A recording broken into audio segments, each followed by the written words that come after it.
రండి.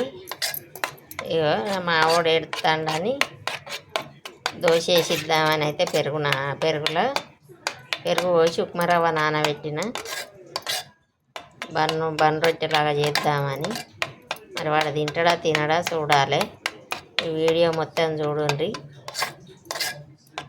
మొత్తం చూస్తే అర్థమవుతుంది. వస్తుందా రాదా, సక్సెస్ అవుతుందా కాదా నేను కూడా చెప్పలేను. చేసుడైతే చేస్తాను. 5 నిమిషాలు నానబెట్టిన. దీన్ని ఇప్పుడు మిక్సీ పట్టుకుంటా. ఇక్కడ అంతా బేకింగ్ సోడా వేస్తాను.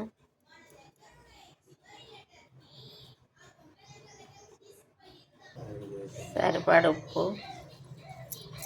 దోశ వేసి ఇస్తాను.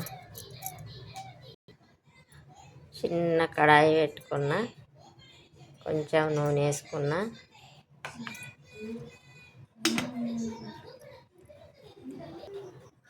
మిక్సీ పట్టుకున్నా.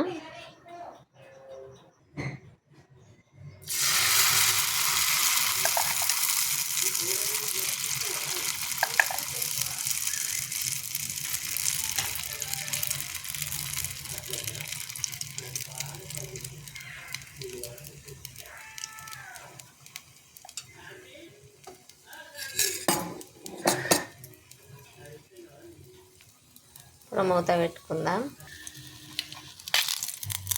దోశ అయితే సూపర్ వచ్చింది.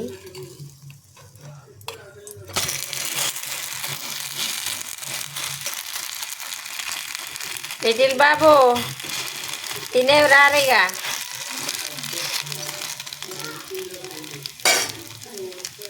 దోశ రెడీ నీది.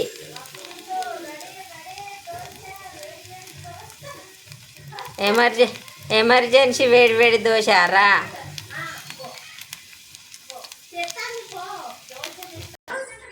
సూపర్ వచ్చింది. దా ఇగో మెత్త మెత్తగా డబల్ రొట్టె తీరు ఉన్నది. కాలుతుంది, మరి మెల్లగా తిను, కాలుతుంది. అలా అండి, ఇగో కాలుతుంది. దోశ అయితే సూపర్ వచ్చింది. మీరు కూడా ఎప్పుడన్నా ఎమర్జెన్సీగా దోశ కావాలంటే పిల్లలు ఏడిస్తే ఉప్మా రవ్వల కొంచెం పెరుగు కలిపి 10 నిమిషాలు నానబెట్టి కొంచెం బేకింగ్ పౌడర్ వేసి మిక్సీ పట్టి పిల్లలకి వేసి పెట్టుండి. చాలా టేస్ట్గా ఉంటుంది, తింటారు కూడా. మావాడు అయితే ఆగుతలేడు. అందుకే దోశ అని మొత్తుకున్న. మరి ఈ ఐడియా వచ్చి చేసిన. ఆగు తిను ఇక. బాయ్ అండి.